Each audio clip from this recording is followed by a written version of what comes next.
نحمده ونصلي على رسوله الكريم أما بعد أعوذ بالله من الشيطان الرجيم بسم الله الرحمن الرحيم وما آتاكم الرسول فخذوه وما نهاكم عنه فانتهوا وقال النبي صلى الله عليه وسلم من تشبه بقوم فهو منهم أو كما قال عليه الصلاة والسلام. میرے بھائیو دوستو بزرگوں، اللہ رب العزت نے ہم تمام کو ایک مختصر سی زندگی دی اور یہ زندگی کبھی بھی ختم ہو سکتی ہے، اس کی کوئی لمٹ نہیں ہے کہ زندگی کا چراغ ہمیشہ ہمیشہ کے لیے کب یہ گل ہو جائے اور ہمیشہ ہمیشہ کے لیے منومن مٹی کی چادر اڑ کر آگے سو جائے، اس کا کوئی اعتبار نہیں.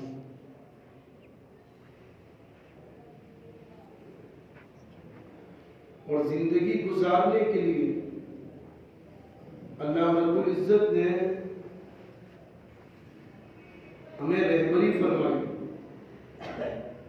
قرآن شریف دیا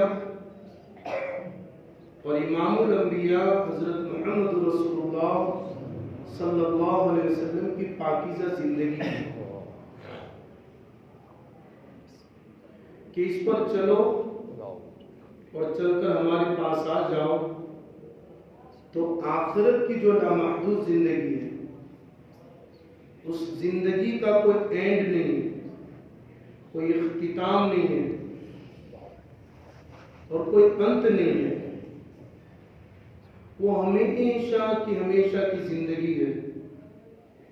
وہاں آدمی کو کوئی تکلیف نہیں ہے، کوئی پریشانی نہیں ہے، کوئی بیماری نہیں ہے، کوئی چیز نہیں ہے. جو کچھ ہے وہ یہاں کا ہے کہ یہاں آدمی اگر مقصد کو پانے کے لیے اس کو ٹوٹا پھوٹا مکان مل جائے تو اس میں رہ لے، مقصد کو حاصل کر لے. چٹنی روٹی پر گزارا کرنا پڑے تو کر لے، مقصد کو حاصل کر لے. پھٹے پرانے پیوندوں کے ساتھ وہ کپڑے پہننا ہو تو پہن لے، مقصد کو حاصل کر لے. تو مقصد کو حاصل کرنے کے لیے آدمی سب کچھ برداشت کر لے. اسی پر ہماری زندگی ہے اور اسی پر کامیابی ہے، اسی پر آخرت میں ہم اللہ کے سامنے حاضر ہونے کے قابل ہیں. ورنہ نبیوں کا یہ حال ہوگا کہ میدان محشر میں جب حضرت عیسیٰ علیہ السلام کو اللہ تعالیٰ بلائیں گے اور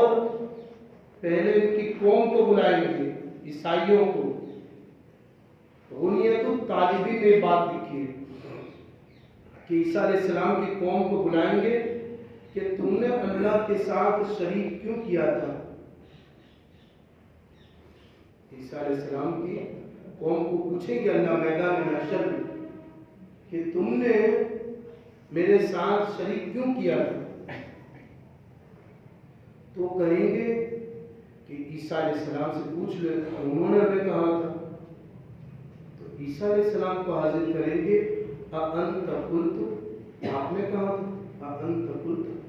آپ نے کہا تھا. تو جب یہ بلائے جائیں گے تو کتاب میں لکھا ہے کہ بدن کے جتنے حصے میں بال ہوتے ہیں اور وہ بال جہاں سے نکلتے ہیں ہر سوراخ میں سے خون کا قطرہ نکلے. نبیوں کا یہ حال. اللہ کے سامنے جب حاضر کیے جائیں گے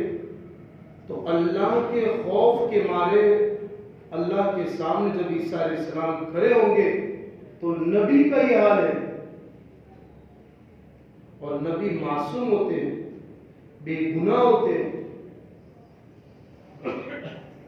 اس دن جلال ہے تو وہ منزل ہماری آسان ہو جائے. کہ اللہ کے سامنے کھڑا ہونا ہے اور پیدائش سے لے کر موت تک، سر کے بالوں سے لے کر پیروں کے ناخن تک، پیدائش کی صبح سے لے کر زندگی کی آخری شام تک، ایک ایک لمحے کا، ایک ایک سیکنڈ کا، ایک ایک منٹ کا اور ایک ایک گھنٹے کا، ایک ایک دن کا، ایک ایک ہفتے اور مہینے اور سال کا، وہ پورا دفتر اس کے سامنے کھل جائے، اس زندگی کا مسئلہ ہمارا حل ہو جائے۔ تو یہ مختصر زندگی اللہ نے اس لیے دی ہے کہ یہ بن جائے تاکہ وہ زندگی آسان ہو۔ تو اس کے لیے کیا کرنا ہے کہ اپنی خواہشاتوں کو دبانا، من چاہی زندگی کو چھوڑنا۔ ہمارا نفس چونکہ لذتوں کا خوگر بن چکا ہے، دنیاوی لذتوں کا عادی بن چکا ہے،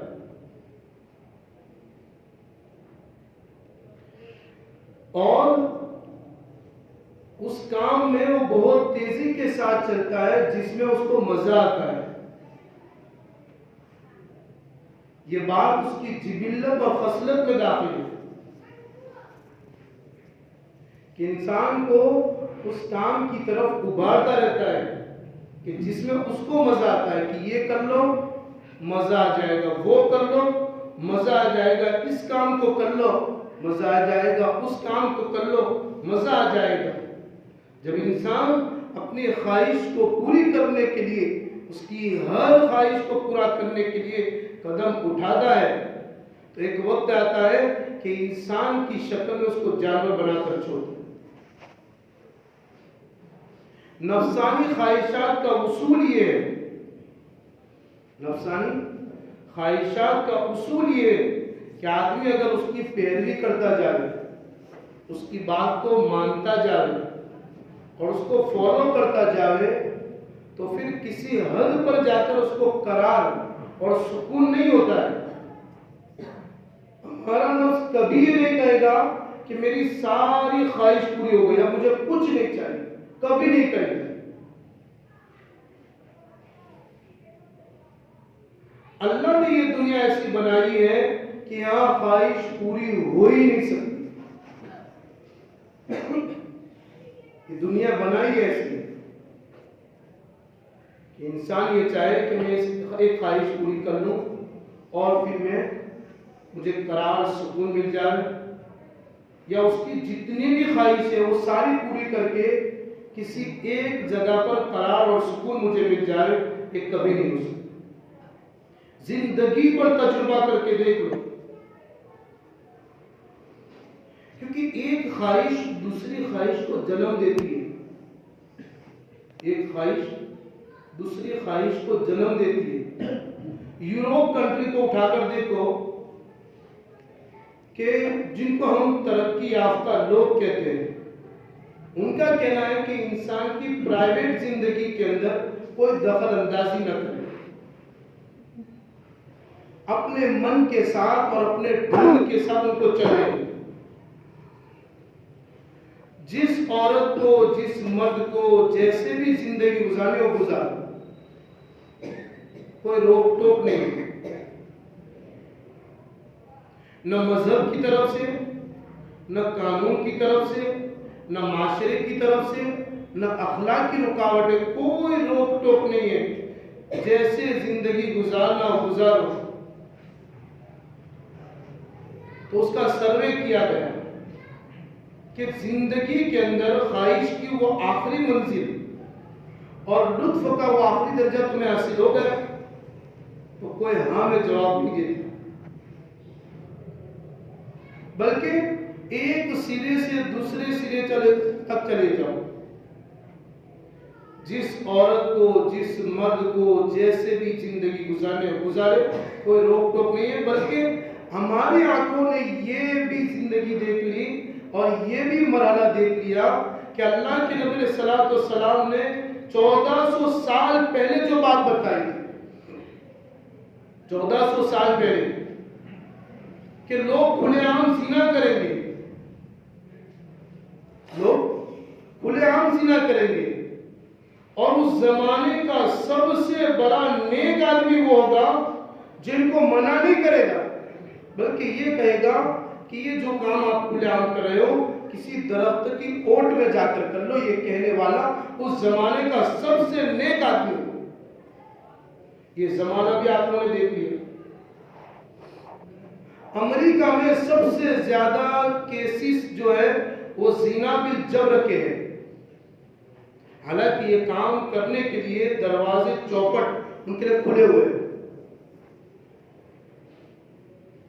ساری چیزیں ان کے لیے کھلی ہوئی ہیں۔ تو ان سے پوچھتے ہیں یہ کام تو رضامندی کے ساتھ ان کو حاصل ہے، کوئی قانونی، مذہبی، اخلاقی، معاشرتی کوئی روک ٹوک نہیں ہے، آسانی کے ساتھ ہو سکتا ہے، تو پھر زبردستی یہ کام کیوں کرے کہ اس میں سکون نہیں ملتا ہے رضامندی کے ساتھ، تو اس طرح بھی کر کے دیکھ لیں۔ نفسانی خواہشات ایک ایسی بیماری ہے جیسے جوع البقر، آدمی کھاتا رہے پیٹ نہ بھرے، اسقاء پیتا رہے پیاس نہ بجھے، یہ ایسی بیماری ہے۔ اگر آدمی کو ان بیماریوں سے سکون حاصل کرنا ہو، قرار حاصل کرنا ہو،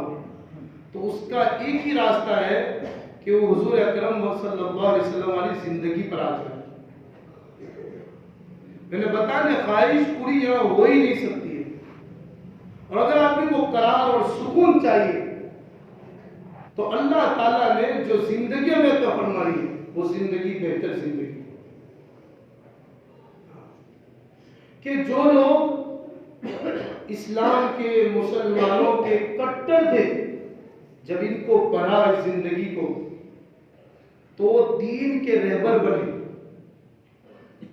اور اللہ نے ان سے بہت زبردست کام لیا، بڑا زبردست کام لیا، اور ایسا زبردست کام لیا کہ نکالنے والوں جب ایمان میں داخل ہوئے، مسلمان ہوئے، دین کی خدمت کی، دین کی رہبری کی، اللہ کے حکموں پر چلے، حضور کے طریقوں پر آئے، اپنی خواہشات کو کچل دیا، تو اللہ نے ایسے دن دکھائے کہ امت مسلمہ کے لیے تو ٹھیک ہے بلکہ پوری دنیا کے لیے ایک مثال بن گئی، پوری دنیا۔ یہ تعلیم ہی ایسی ہے۔ سعد ابن معاذ اور اسید ابن عزیر یہ جیسے یہ سرداروں کے بیٹے ہیں، اور ان کو نکالنے کے لیے آئے تھے مصعب بن عمیر کو، اور اسد کے پاس گیا کہ ان کو کہو کہ ان کو نکال دو یہاں سے، یہ ہمارے نوجوانوں کو بہکاتے ہیں، ضعیف لوگوں پر یہ لوگ ان کو مطلب کہ ان پر حکومت کرنا چاہتے ہیں، ان کو یہاں سے نکال دو۔ تو انہوں نے کیا کہا کہ آپ ان کی بات سنو، اگر آپ کو اچھی لگے تو قبول کر لینا، نہ لگے تو پھر آپ کو کوئی حرج نہیں روکنے میں۔ تو انہوں نے کہا یہ تو انصاف کی بات ہے، ان کے پاس لے گئے۔ مصعب بن عمیر رضی اللہ تعالیٰ عنہ نے ان کو اسلام کی خوبی بیان کی، کوئی لمبی چوڑی تقریر نہیں کی، اسلام کی خوبی بیان کی، اور کیا بتایا کہ اسلام اچھا مذہب ہے، اسلام آسان مذہب ہے، اسلام ایک ایسا مذہب ہے کہ وہ تو مسلمان غیروں کو بھی تکلیف دینا پسند نہیں کرتا، جانور کو بھی تکلیف دینا اسلام پسند نہیں کرتا۔ المسلم من سلم المسلمون من لسانه ویدہ، اسلام کی تعلیم دی کہ اس زمانے میں یہ بہت آسانی کے ساتھ الفاظ ہی بولے جاتے تھے لیکن دلوں پر اثر کرتے تھے، کہ مسلمان کو نہ زبان سے تکلیف دے سکتا ہے، نہ کسی انسان کو ہاتھ سے، نہ زبان سے، کسی سے بھی تکلیف نہیں دے سکتا۔ اور یہ کہہ کر پوری زندگی بیان کی کہ سر کے بالوں سے لے کر پیروں کے ناخن تک، پیدائش سے لے کر موت تک اور صبح سے لے کر شام تک ہماری زندگی ایسی ہو جائے، اس وقت کا یہ سچا پکا مسلمان ہے۔ کسی بھی، چاہے وہ غمی کا موقع ہو، خوشی کا موقع ہو یا ہمارا تہوار ہو، کسی کو تکلیف نہ پہنچے۔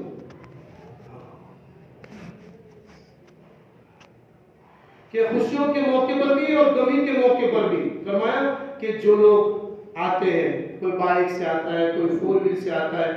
میت میں آوے، شادیوں میں آوے، تہواروں میں آوے، نماز پڑھنے آوے، تو ہماری گاڑیوں کا پارکنگ بھی اس طرح ہو کہ آنے جانے والوں کو تکلیف نہ پہنچے۔ یہ اسلام کی خوبی انہوں نے بیان کی۔ اور یہ نہیں، امام الانبیاء حضرت محمد رسول اللہ صلی اللہ علیہ وسلم کے ساتھ غزوہ میں صحابہ اکرام کی جماعت آپ کے ساتھ کی اور ایک جگہ پر پڑاؤ ڈال دیا، تو انہوں نے صحابہ اکرام نے راستوں پر ٹینٹ باندھ دیے اور اپنے جانوروں کو ادھر ادھر چھوڑ دیا، تو آنے جانے والوں کو تکلیف پڑتی تھی۔ جب آپ صلی اللہ علیہ وسلم پتہ چلا تو انہوں نے آدمی بھیجا کہ جس نے بھی یہ کام کیا ہے اس کو جہاد کا ثواب نہیں ملے گا۔ تو پھر اپنے ٹینٹ چھوڑ لیے، سائڈ پر کر لیے، اپنے جانوروں کو ایک طرف کر لیے۔ بخاری مسلم کی حدیث ہے کہ ایک بہت بڑا گنہگار آدمی تھا اور اس نے ایک جگہ پر وہ جا رہا تھا، تو ایک خاردار ٹہنی، کانٹے والی ٹہنی راستے پر نکلی ہوئی تھی، تو آنے جانے والوں کو تکلیف تھی اس سے، اس نے وہ ٹہنی کاٹ دی۔ اللہ کو یہ ادا اتنی پسند آئی کہ اللہ نے اس کی مغفرت کر دی۔ بخاری مسلم کے ہر چیز کی رہبری کی، اسلام کی خوبی بیان کی۔ ایسے لوگ مسلمان نہیں ہوتے تھے۔ فرمایا کومن پلوٹ ہو، ایک اینٹ بھی ہم باہر نہیں رکھ سکتے، 7 زمین تک سرکاری جگہ ہو، کومن پلوٹ ہو، اس پر بھی ایک اینٹ ہم باہر نہیں رکھ سکتے۔ اسلام کی تعلیم ہے۔ نگر پالیکا پانی آتا ہے، پانی بھر گیا ہو تو پھر اس کا کوک بند کر دو، زیادہ پانی نہ بہاؤ۔ اسلام کی تعلیم ہے کہ آپ کا پانی اوور فلو رہا ہے، سڑک پر گر رہا ہے، آنے جانے والوں کو تکلیف ہو رہی ہے، اور اس میں صرف مسلمان نہیں ہوتے، غیر مسلمان بھی وہاں سے جاتے ہیں۔ اسلام کی تعلیم ہے، اور اس کا حساب تو الگ ہے۔ جتنا پانی انہیں زیادہ بہا ہے اس کا پانی الگ، اس کا حساب الگ ہے۔ ہماری ماں بہنیں اگر وہ گھر کے آگے برتن دھو رہی ہو، کپڑے دھو رہی ہو، وہ پانی اگر روڈ پہ جا رہا ہے اور آنے جانے والوں کو تکلیف ہو رہی ہے، تو اس کی نمازیں کوئی اور لے جائے گا، اس کا حج کوئی اور لے جائے گا، اس کی زکاتیں، اس کے روزے، اس کے چلے، اس کے 4 مہینے، اس کے اندرون، اس کے بیرون، یہ سارا کوئی اور لے جائے گا، اور یہ بیچارہ مجاہد کھڑا کا کھڑا رہ جائے گا۔ اسلام کی تعلیم ہے بھائی، ہر موقع پر رہبری کی۔ ایسا نہیں ہے کہ صرف ہمارا تہوار ہو، ارے غیروں کا تہوار ہو وہ بھی نہ مناؤ۔ جو ہمارے خون کے پیاسے ہو، جو ہماری جان کے دشمن ہو، ان کا تہوار مناتے، ان کے لیے ہم کیا کیا سیلیبریٹ کرتے ہیں۔ یہ ہمارا کلچر نہیں ہے، مسلمانوں کا کلچر نہیں ہے۔ ہاں، یہ غیروں کا تہوار، ابھی تو وہ لوگ تو ابھی قرضے میں ڈوبے ہوتے ہیں، تو وہ صرف وہ دن خالی منا لیتے سرسری طور پر، لیکن مسلمانوں کے محلے میں ان کے تہوار سے 10 دن پہلے تہوار ہمارے محلے میں آتے ہیں، ساری تیاریاں 10 دن پہلے ہو جاتی ہیں۔ کہ دیوالی ہو تو سب سے پہلے مسلمانوں کے گھروں میں پٹاخے، مسلمانوں کی دکانوں میں پٹاخے آتے ہیں، بڑوں کو بھی بیچاروں کو تکلیف، بیمار آدمیوں کو بھی تکلیف، اور پھر جو بیچارے بڑے برے ہوتے ہیں اس عمر میں وہ سکون چاہتے ہیں کہ آدمی کا دماغ سکون سے رہے، آرام سے رہے۔ اس علاقوں میں جا کر جہاں لوگ آرام کرتے ہیں اس محلے میں جا کر مسلمان کے بچے پٹاخے پھوڑے، مسلمان کا کلچر نہیں ہے، اسلامی تعلیم یہ نہیں ہے۔ ابھی ہمارے بچے پتنگ لاتے ہیں، دوری لاتے ہیں، مسلمان کا یہ تہوار ہے۔ ارے یہ جس کا تہوار ہم مناتے وہ ہماری جان کے دشمن، خون کے پیاسے ہیں، اس کا تہوار ہم کیوں منا رہے ہیں؟ نبی علیہ السلام کو نبی علیہ السلام نے چیزوں سے منع کیا ہے۔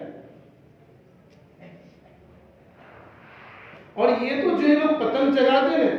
وہ تاریخ تو پڑھو، کتاب ہے نوجوان تباہی کے دہانے پر، ایک ڈاکٹر نے ایک کتاب لکھی ہے